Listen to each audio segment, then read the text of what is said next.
What if helping everyone was not a virtue, but a mistake? From a young age, you were taught that being a good person means always helping, always giving, always sacrificing. But the Stoics warned us about this illusion. Marcus Aurelius wrote that wisdom is not about pleasing others, but about acting in accordance with reason. Seneca reminded us that generosity without judgment becomes self-destruction. And Epictetus was clear: you are not responsible for saving those who refuse to save themselves. Here is the uncomfortable truth no one wants to hear. Helping the wrong people will drain your energy, steal your time, and corrupt your character. Not everyone who asks for help deserves it. Not everyone who suffers wants to change. And not every act of compassion is virtuous. Stoicism is not about being cold. It is about being precise. Blind help creates dependence. Blind help rewards weakness. Blind help punishes discipline. The Stoic does not help to feel moral superiority. He helps only when his help leads to growth, responsibility, and strength. If this way of thinking challenges what you were taught, pause for a moment. Reflect on it. And if this wisdom resonates with you, support the spread of reason, like this video, subscribe to the channel, and share it with someone who gives too much and receives too little. In this video, you will discover 7 types of people you should never help, not out of cruelty, but out of wisdom. Because sometimes, the most virtuous act is knowing when to walk away. Stay until the end. And if this message speaks to you, leave a comment. Reflection is the first step toward mastery. This knowledge will change how you protect your energy forever. The perpetual victim. The first type of person you should not help is the perpetual victim. This person is always suffering, but never changing. Life is always unfair to them. Someone is always to blame. And responsibility is always avoided. They do not want solutions. They want sympathy. They do not seek strength. They seek validation for their weakness. From a Stoic perspective, this is dangerous. Marcus Aurelius taught that while external events are not under our control, our response always is. The perpetual victim rejects this idea entirely. They cling to their pain because it gives them identity, attention, and an excuse to remain passive. Every time you help them without demanding responsibility, you reinforce their mindset. You teach them that suffering is rewarded. That complaining works. That effort is optional. Epictetus warned that people are disturbed not by events, but by their judgments about them. The perpetual victim refuses to examine those judgments. They would rather repeat the same story than confront the truth. Helping such a person does not lift them. It anchors them deeper into helplessness. Stoicism is not about cruelty, it is about clarity. You can offer guidance once. You can point the path once. But if they refuse to walk it, your duty ends there. To keep rescuing a victim is not compassion. It is participation in their self-deception. The Stoic knows this. You cannot free someone who profits from being trapped. When help replaces responsibility, it becomes harm. The ungrateful person. The second type of person you should not help is the ungrateful one. This person receives your time, your energy, your resources, and treats them as if they were owed. There is no acknowledgement. No respect for your effort. No awareness of sacrifice. In their mind, your help is not generosity. It is an obligation. Seneca warned clearly, he who receives a benefit with gratitude repays the first installment. Gratitude is not politeness, it is moral awareness. When gratitude is absent, virtue is wasted. The ungrateful person does not see you as a helper. They see you as a tool. And tools are replaced, not respected. Each time you help them again, the price increases. They expect more. They demand more. And they give nothing back, not even respect. Stoicism teaches reciprocity of character, not transactions of money. You are not owed repayment, but you are owed recognition. Helping someone who despises your effort damages your self-respect. It trains you to tolerate disrespect. And over time, it corrupts your judgment. Marcus Aurelius reminded himself daily not to waste energy on those who act without virtue. The ungrateful person teaches you nothing, except how generosity dies. A Stoic helps freely, but never blindly. When gratitude is missing, help becomes humiliation. Wisdom knows when to stop giving. Not out of anger, but out of self-respect. The lazy dependent. The third type of person you should not help is the lazy dependent. This person is not incapable. They are unwilling. They have the strength to act, the time to improve, and the opportunity to change. Yet they wait for you to carry the burden instead. At first, your help feels kind. Then it becomes expected. Finally, it becomes permanent. What began as support turns into a lifestyle.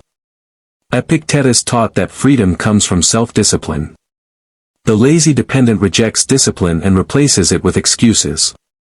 Your help becomes their escape from effort. Each time you step in, they step back. Each time you solve their problem, they lose the ability to solve it themselves. Stoicism values independence above comfort. True help strengthens character. False help weakens it. If your assistance creates reliance, it is no longer virtuous.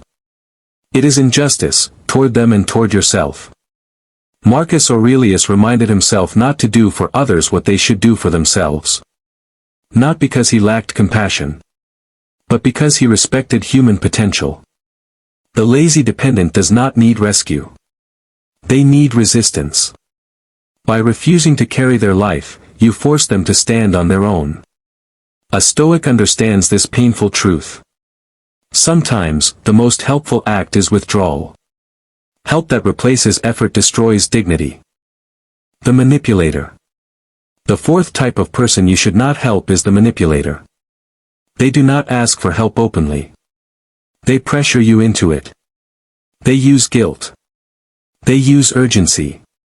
They use emotional stories designed to bypass your reason.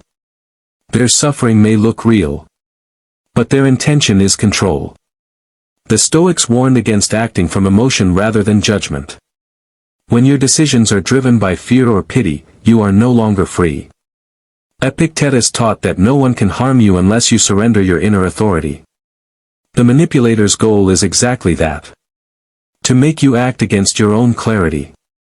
They create crises where none exist. They make you feel responsible for outcomes that are not yours. And once you comply, the pattern repeats. Helping a manipulator does not solve a problem.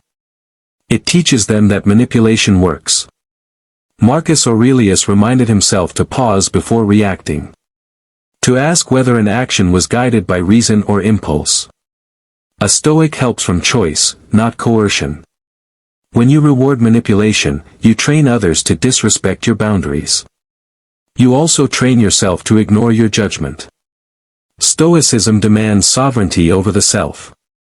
If your help is extracted rather than offered, it is no longer virtue. It is surrender. The wise response is calm refusal. No explanation. No guilt. Just clarity. A Stoic does not argue with manipulation. He walks away. The self-destructive person.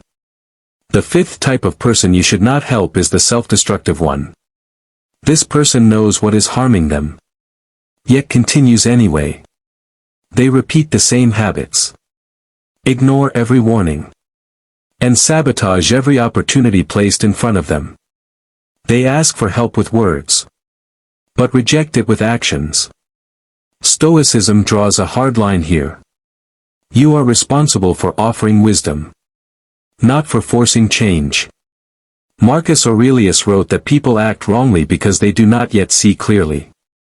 But when clarity is offered and repeatedly refused, responsibility returns fully to the individual.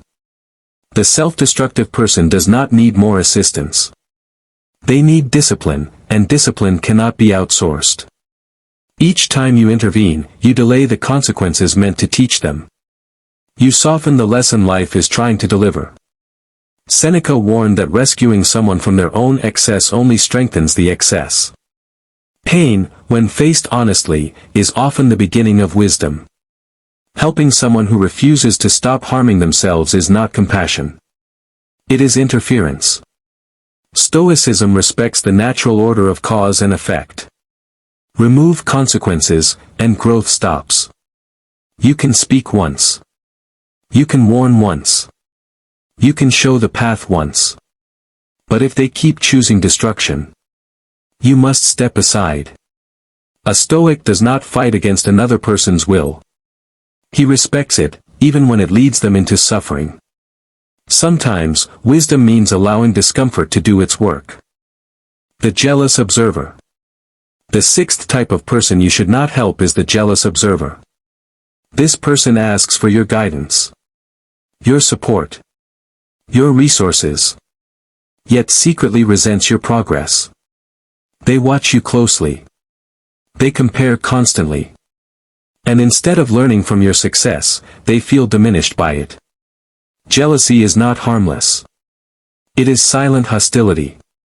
The Stoics viewed envy as a form of self-inflicted suffering. It poisons judgment and distorts intention. Marcus Aurelius reminded himself that another person's virtue does not diminish his own. The jealous observer has not learned this lesson.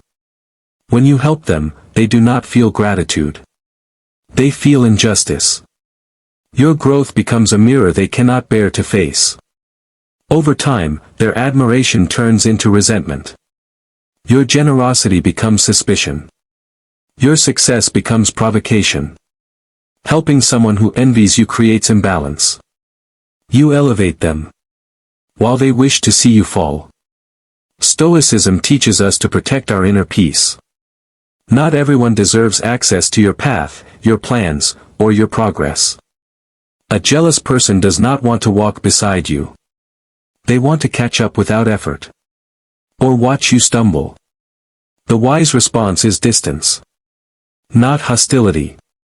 Not explanation. Just quiet withdrawal. A Stoic does not feed envy with access. He preserves harmony by limiting exposure. Where resentment lives, generosity dies. The one who refuses wisdom. The seventh and final type of person you should not help is the one who refuses wisdom. This person constantly asks for advice, but never applies it. They listen politely, nod in agreement, then return to the same behaviors, the same mistakes, the same complaints. Their problems never evolve. Only their excuses do. Epictetus was direct about this. Knowledge without action is meaningless. Wisdom is not what you hear. It is what you practice. The one who refuses wisdom does not want guidance. They want reassurance. They want confirmation that their choices are acceptable, even when those choices lead to suffering. Each conversation becomes a loop. Each piece of advice becomes wasted breath. Helping such a person drains your time. The one resource Stoicism teaches us never to squander. Marcus Aurelius reminded himself not to argue with those unwilling to change. You cannot reason someone out of a position they refuse to examine. When advice is ignored repeatedly, continuing to give it becomes vanity. A desire to feel useful rather than to be effective. The Stoic offers wisdom once, perhaps twice. After that, silence is the lesson. Because truth does not beg to be followed. A person who refuses wisdom is not lacking help. They are lacking courage. And no amount of assistance can replace the will to change. The Stoic understands this final boundary. You are responsible for your words, not for their transformation. When wisdom is rejected, withdrawal is not abandonment. It is respect for reality. Stoic conclusion. Stoicism does not teach us to become heartless. It teaches us to become disciplined in our compassion. Helping everyone feels noble. But wisdom is not measured by how much you give. It is measured by how accurately you give. The Stoics understood a truth that modern culture avoids. Not all suffering should be interrupted. Some pain instructs. Some struggle strengthens. Some obstacles exist to awaken responsibility. When you help the wrong people, you do not save them. You sacrifice yourself. You lose time that could be used for growth. Energy that could be invested in virtue. Clarity that could protect your peace. Marcus Aurelius reminded himself daily to act according to reason, not emotion. Seneca warned that generosity without wisdom becomes a burden. Epictetus taught that your duty is to govern your own will, not the lives of others. A Stoic helps when help builds character. He steps back when help destroys it. This is not cruelty. This is respect, for yourself and for others. If this message challenged your beliefs, pause and reflect. And if you believe this wisdom deserves to reach those who give too much and receive too little, support its spread. Like the video. Subscribe to the channel. Share it with someone who needs boundaries. And leave a comment, not for approval, but for reflection. Because the highest form of virtue is not endless giving. It is knowing when to stop. Protect your energy. Protect your time. Protect your character. That is Stoicism.